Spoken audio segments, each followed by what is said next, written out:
Last night after the kids went to bed, I finished the bike racks, and they're made all with scrap lumber that we got out of the garage. And we have a pile of scrap lumber right there. And there's a pile of scrap lumber that we pulled out of the garage. It has to get put back in there neatly. These bike racks are virtually free. There's the little bike rack. How does it work, John? Good.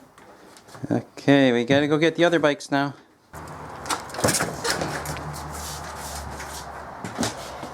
You put away your bike, Peter.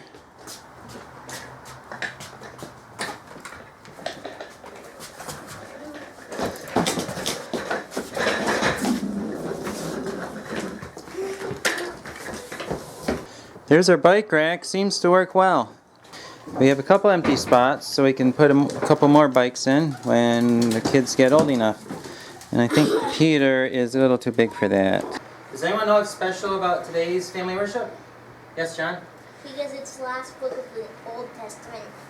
Right, and Charity? The last chapter. Last? Yes, Mommy. Because this will complete our entire reading of the Bible together as a family. We started with the New Testament, and we read that, and then we've read the Old Testament. So this is our last chapter, Malachi chapter 4.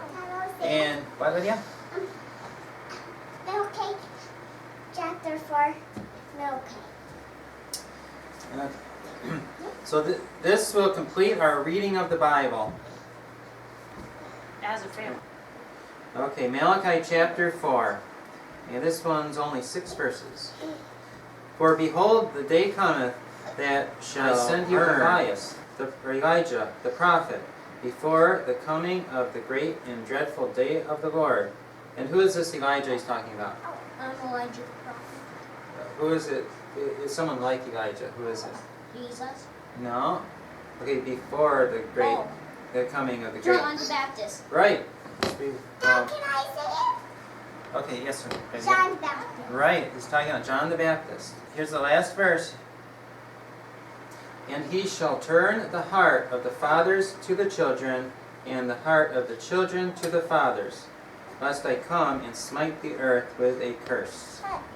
The end of the Old Testament. You know, just found something really big. Is this Give you an idea of how big it is. Here's my hand. There's the spider. We have to practice our running again. So what I did is I set the timer on 5 minutes, and we're going to see how many times we can run from this fence to that fence and back. On your mark, get set, go. Now I have to set the camera down. I'm going to run too. Here I go. We're done with our 5 minutes of running. I did 17 and a third laps.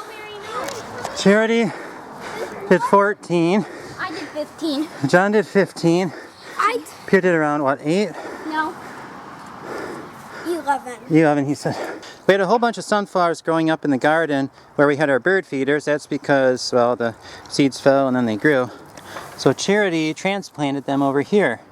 It's day 12 of our incubating some chicken eggs, and I want to show you what one of the candled eggs look like inside on day 12. I don't know if this is going to be a successful egg that's going to hatch or not.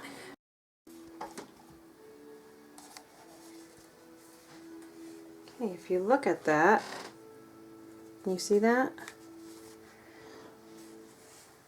Can you get less of the flashlight? Gotta get it so you can see the light and dark there, like that. Candle the egg. I'm just using a wind-up flashlight. All I'm using to candle these eggs are a wind-up flashlight, which has the LED so it's nice and bright, and then a toilet paper tube. And I just put this over here so it fits it like so. Dark spot right here, and I presume that is supposed to be the embryo. And I really don't know because I've never done this before. I'm going to turn this around like this. Alright, you see more dark spot, and then there's the air pocket is right in the top of the egg right there.